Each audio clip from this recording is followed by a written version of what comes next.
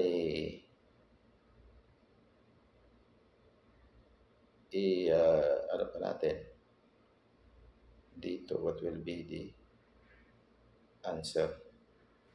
Okay, so ito, i-copy natin. Copy, lagay natin dito. Paste, 0. Bakit 0? Kasi itong side na to, minimum outdoor air considering number of people. So, yung number of people to, ito naman ay flow rate. Ito, number of people. So, maraming method, dalawang method ang ginamit niya rito na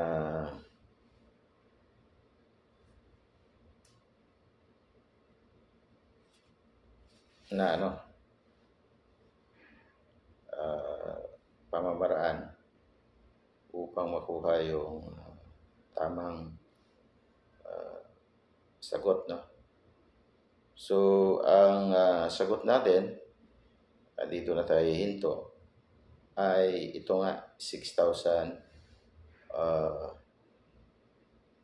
LS. Okay, so meron na tayong 6,000 LS.